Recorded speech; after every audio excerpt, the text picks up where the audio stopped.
Channel doctor शेरवान Abdullah के नाम से हमारा चैनल है और उम्मीद करता हूं कि आपने देखा होगा, लाइक भी किया होगा, हमारे वीडियोस को भी आप देखते होंगे। Thank you for your kind support. बिस्मिल्लाह करते हैं। आज हमारा जो टॉपिक है that is very important topic. ETEA और एमडीकेट में ज्यादातर जो एमसीक्यूज होते हैं अगर इस चैप्टर से आते हैं that comes from resolution of vectors. Resolution of vectors के प्रोसेस से वो आ रहे होते हैं या ये मैकेनिज्म समझना बहुत जरूरी है। ठीक है बेटा, अगर आप ऑक्सफोर्ड डिक्शनरी चेक करें या गूगल डिक्शनरी चेक करें, रेजोल्यूशन वर्ड को अगर देखें, ये जो वर्ड आपको नजर आ रहा है ना, थोड़ी सी इसकी वर्ड एनालिसिस की तरफ आते हैं कि ये वर्ड है क्या, ये किस तरह का वर्ड है। चलिए हम उसको बिस्मिल्लाह करते हैं और देखते हैं। बेटा ये जो रेजोल्यूशन है, रेजोल्यूशन का मतलब टू स्प्लिट, अलग अलग करना, अलग अलग करना, तोड़ना, रिजॉल्व करना, अलग अलग कर देना ऑफ वेक्टर्स। हम रेजोल्यूशन करेंगे किस चीज की करेंगे? वेक्टर्स की करेंगे। अब क्वेश्चन ये है कि कैसे करेंगे। This is the basic question. बिस्मिल्लाह करते हैं। देखिए आप कैसे रेजोल्यूशन ऑफ वेक्टर्स को डिफाइन करेंगे? आप करेंगे the process, the mechanism, the technique in which a vector is split into two components is called resolution of vectors. अब क्वेश्चन क्या है? क्वेश्चन ये है कि वो कंपोनेंट्स कौन से कंपोनेंट होने चाहिए? Those components should be rectangular components. वो कंपोनेंट्स क्या होने चाहिए? rectangular components होने चाहिए। और rectangular components क्या होते हैं? वो components of a vector those are at 90 degree to each other. किसी भी वेक्टर के वो कंपोनेंट्स जो कि एक दूसरे को 90 डिग्री पे हो, किसी भी वेक्टर के वो कंपोनेंट्स जो कि एक दूसरे को 90 डिग्री पे हो, परपेंडिकुलर हो, उन कंपोनेंट्स को हम क्या कहते हैं? उन कंपोनेंट्स को हम रेक्टेंगुलर कंपोनेंट्स कहते हैं। ठीक है, पहले डिफाइन करते हैं फिर मैं आपको A to Z करके बताता हूं। ठीक है बेटा, आते हैं और बिस्मिल्लाह करते हैं रेजोल्यूशन ऑफ वेक्टर्स की तरफ। देखें आप कहेंगे the process in which a vector is split into its rectangular components. A vector is split into its rectangular components called resolution of vectors. उसको हम क्या कहते हैं? resolution of vectors कहते हैं। ठीक है, अब हम जरा अंडरस्टैंड करते हैं कि ये रेक्टेंगुलर कंपोनेंट्स क्या होते हैं। What are these rectangular components? पहले हम ये अंडरस्टैंड करते हैं फिर आगे चलते हैं। मैं आपको डायग्राम के जरिए दिखाता हूं। रेक्टेंगुलर कंपोनेंट्स क्या होते हैं? रेक्टेंगुलर कंपोनेंट्स क्या होते हैं? those components of a vector which are at 90 degree to each other या which are perpendicular to each other are called what? Rectangular components। ठीक है, आप कहेंगे कि those components of a vector which are at 90 degree or perpendicular to each other are called rectangular components। उसको हम rectangular components कहते हैं। अच्छा चलिए हम आपको दिखाते हैं कि ये कैसे होते हैं। कंसिडर आपके पास एक वेक्टर है जो कि x y कोऑर्डिनेट प्लेन के अंदर मौजूद है। चलिए जी हम कहते हैं कि मेरे पास ये एक x y प्लेन है, x x डैश y और y डैश। यहां पर हमारे पास एक वेक्टर है। चलिए मैं कहता हूं कि ये वेक्टर A। मुझे इस वेक्टर को इसके ही रेक्टेंगुलर कंपोनेंट्स में स्प्लिट करना है। I am suppose to split this vector into its own rectangular components. मुझे इस वेक्टर को इस ही के रेक्टेंगुलर कंपोनेंट्स में स्प्लिट करना है। उसके लिए मुझे करना क्या होगा? मैं यहां पर परपेंडिकुलर फॉल करूंगा इस तरीके से। कर दिया, वेक्टर A के हेड से मैंने एक परपेंडिकुलर फॉल किया x एक्सिस के ऊपर। अब इस वेक्टर के एक कंपोनेंट ये है और दूसरा कंपोनेंट यहां पर x एक्सिस के ऊपर छुपा हुआ है। दूसरा कंपोनेंट कहां पर है? x एक्सिस के ऊपर पड़ा हुआ है, हिडन है, नजर नहीं आ रहा, इसलिए मैंने उसको प्रोमिनेंट कर दिया, थोड़े से डॉट्स लगा के मैंने उसको प्रोमिनेंट कर दिया। ठीक है, अब बेटा और से देखिए, मुझे ये बताइए कि क्या ये वाला कंपोनेंट और ये वाला कंपोनेंट एक दूसरे को 90 डिग्री पे है? यस, ये दोनों कंपोनेंट्स क्या है? परपेंडिकुलर कंपोनेंट्स है। या दीज आर एट 90 डिग्रीज। याद रखें, इसको हम कहते हैं वर्टिकल कंपोनेंट। क्यों? क्योंकि ये y एक्सिस के पैरेलल है। इसको मैं a y का नाम दूंगा। क्यों? क्योंकि ये y एक्सिस के क्या है? पैरेलल है, आमने सामने है।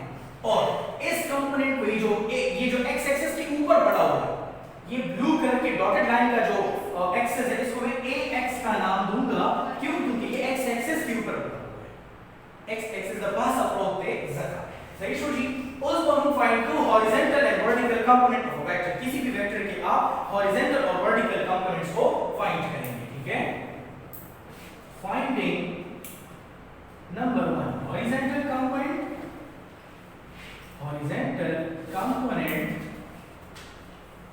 एंड वर्टिकल कंपोनेंट, दोनों इकट्ठा हम फाइंड करते हैं। Vertical component. अच्छा बेटा, आपको ट्रिग्नोमेट्री थोड़ी बहुत आती होगी। आपको वो लोअर क्लासेस में छोटी सी की फनी टाइप की बताई गई। सब people have curly brown heads to proper brushing। याद है आपको? आपके पास ट्रिग्नोमेट्रिक रेशियोज क्या होते हैं? sin थीटा, cos थीटा और tangent theta. Some people have curly brown heads to proper brushing। ये एक सेंटेंस है, आपको मेरे ख्याल से याद भी होगा। Some people have curly brown hairs to proper brushing। ये रहा, some people have curly brown hairs to proper brushing। ऐसे ही होता है, ठीक है? समझ आ रही है मेरी बात आपको? और से देखिए क्या है बच्चों, हॉरिजॉन्टल कंपोनेंट फाइंड करने के लिए हमेशा हम क्या यूज करते हैं? cos थीटा यूज करते हैं। क्या यूज करते हैं? cos थीटा यूज करते हैं। और cos थीटा किसके बराबर होता है? हां जी, बेस बाय हाइपोटेन्यूज के बराबर होता है। इस डायग्राम में ये हमारे पास क्या है? हाइपोटेन्यूज है, ये हमारे पास परपेंडिकुलर है और ये हमारे पास बेस है। इससे आ जाएगा cos theta equal to ax divided by a। तो ax हमारे पास आ जाएगा a cos थीटा। ये मैंने क्या फाइंड किया? ये मैंने हॉरिजॉन्टल कंपोनेंट ऑफ हां जी वेक्टर फाइंड कर लिया। अब मैं वर्टिकल कंपोनेंट फाइंड करने के लिए हमेशा sin थीटा यूज करते हैं। सम पीपल हैव, तो परपेंडिकुलर बाय हाइपोटेन्यूज। यहां तक समझ आ रही है? अच्छा बेटा जरा और से देखिएगा। sin थीटा परपेंडिकुलर क्या है बेटा आपके पास? ay और हाइपोटेन्यूज a है, तो इससे आ जाएगा ay equal to a sin theta. ये मैंने क्या फाइंड किया? ये मैंने vertical component of vector find किया। अब मुझे पता है कि ये जो ट्रायंगल मुझे नजर आ रहा है, this is a right angle triangle. कौन सा ट्रायंगल है? ये एक राइट एंगल ट्रायंगल है। और राइट एंगल ट्रायंगल के ऊपर आप पाइथागोरस थ्योरम अप्लाई करते हो। कौन सा थ्योरम अप्लाई करते हो? पाइथागोरस थ्योरम अप्लाई करते हैं, ठीक है? To find the magnitude of a का मैग्नीट्यूड कितना है, उसको फाइंड करने के लिए आप क्या करते हैं? हां जी, पाइथागोरस थ्योरम अप्लाई करेंगे, ठीक है? तो आप कहेंगे to find the magnitude of vector a। Vector a का मैग्नीट्यूड फाइंड करने के लिए हम क्या करेंगे? Using Pythagoras theorem. Pythagoras theorem को आपने यूज करना है। Pythagoras theorem says that hypotenuse square is equal to base square plus perpendicular square। सही हो गया? Hypotenuse square equal to base square plus perpendicular square. तो इससे आ जाएगा a square equal to ax square plus ay square. Taking square root both hand side, दोनों side का आप स्क्वायर रूट ले लेंगे। दोनों साइड का आप स्क्वायर रूट ले लेंगे तो ऐसे आ जाएगा ax whole square ay whole square. सही हो गया? ये अंडर रूट इससे फिनिश हो जाएगा। आपके पास आ जाएगा a equal to under root ax square और ay स्क्वायर। ये क्या आ गया? ये आपके पास वेक्टर a आ गया। आपने क्या फाइंड किया? आपने magnitude of vector a find किया। अब मैं क्या फाइंड करता हूं? मैं डायरेक्शन फाइंड करता हूं। Direction means theta angle. ये जो थीटा है, ठीक है, दो लाइंस के दरमियान जो वर्टेक्स है, इसको थीटा कहा जाता है। अब मैं इसको फाइंड करूंगा। फाइंडिंग थीटा या डायरेक्शन। फाइंडिंग थीटा या डायरेक्शन अगर मैं फाइंड आउट करना चाहूंगा तो उसके लिए हम कौन सा यूज करते हैं? टेंजेंट थीटा यूज करते हैं, that is equal to tangent theta equal to through proper brushing, याद है, परपेंडिकुलर बाय बेस। अब यहां पर आपके पास जो परपेंडिकुलर है वो क्या है, परपेंडिकुलर इज ay और बेस इज ax, ठीक हो गया बेटा। मुझे थीटा की वैल्यू चाहिए, मुझे टेंजेंट नहीं चाहिए।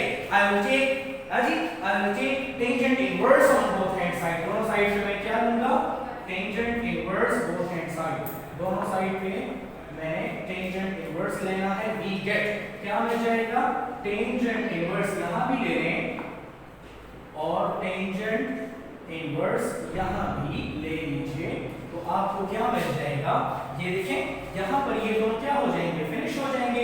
आपके पास जो थीटा की वैल्यू आ जाएगी that will be theta equal to tangent inverse of ay divided by ax।